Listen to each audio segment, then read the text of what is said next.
Hello সবাইকে, আমার পিকুস লাইফস্টাইলে তোমাদের সবাইকে অনেক ভালোবাসা জানাচ্ছি। তো তোমরা সবাই কেমন আছো?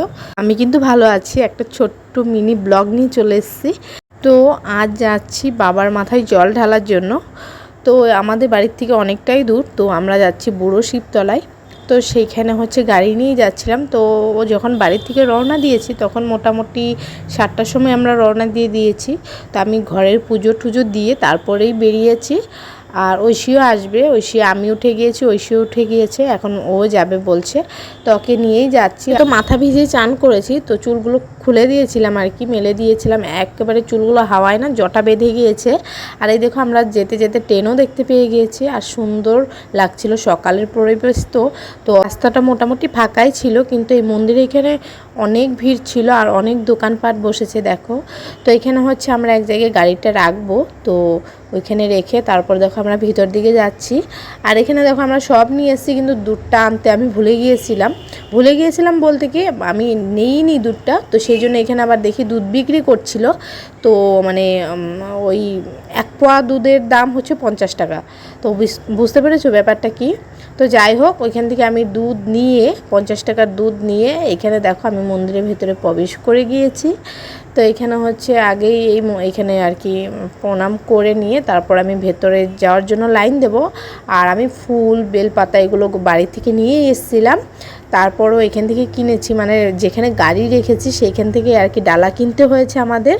তো ওনারা গাড়ি রাখার জন্য কোনো টাকা নেয়নি, মানে ওই প্রসাদ দিয়েছে। আমি প্রসাদ ঘরের থেকেও নিয়ে এসেছিলাম, তারপরেও নিতে হয়েছে। তো দেখো এই তো এখানে বাবার স্থানটা আর কি।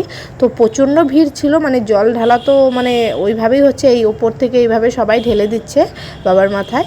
তো এইভাবে আমরাও ঢেলেছি লাইন দিয়ে দিয়ে। আর এত ভিড় তোমাকে এমনি ঠেলে নিয়ে চলে যাবে। অনেকে কামিয়েছে আর কি। তো আমি আমাদের এখানে না এই কামানোর নিয়মটা নেই। তো এইখানে আমি মানে এইখানে যে দেখি আর কি শুনি কামানো, তো আমাদের ওইখানে ওই নিয়মটা নেই। তো জায়গায় আলাদা আলাদা নিয়ম আর কি। যাই হোক, এখানে শিবলিঙ্গ নিয়ে তো পুরোহিত মশাই বসেছিল। তো এখানে আবার আমি ভালো করে সুন্দর করে জল ঢাললাম। জল ঢেলে ব্রাহ্মণকে দিয়ে জল টল ঢেলে তারপর আবার অন্যদিকে যাচ্ছিলাম। তো এখানেও সবাই পুজো দিচ্ছিল আর কি। তো তারপরও তাড়াতাড়ি করে আমি দিয়ে নিলাম।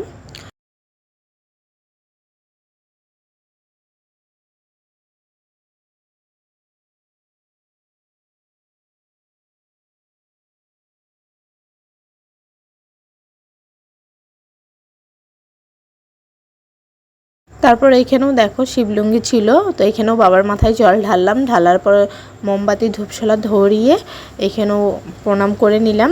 আর ঐশী এখানে বাজনা বাজছিল, তো ঐশীরা খুব নাচছিল দেখো।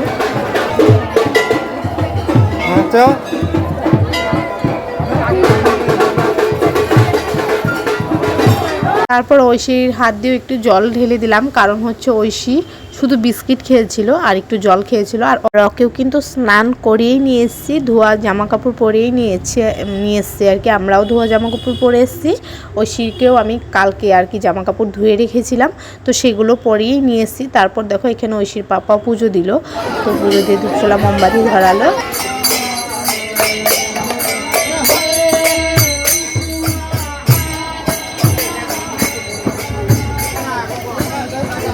দেখো এখানে পুজো দেওয়ার পর তো এখানে বট গাছের নিচে চলে এসেছি আর কি। এসে একটা ইটের টুকরো নিয়ে আর কার কিনে তো এখানে বেঁধে দিতে বললো। তো এখানেও পুরোহিত মশাই ছিল। তো এখানে দেখো বেঁধে দিচ্ছি।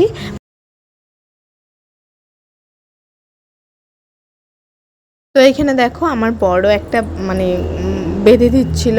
আর এখানে ঐশী, এখানেও একটা শিবলিঙ্গ ছিল। তো ভোলে বাবাকে এখানে ঐশী নমস্কার করছিল। তো তোমাদের ভিডিওটা কেমন লাগলো জানিও। তো ভালো লাগলে লাইক করে দিও। তো চলো টাটা।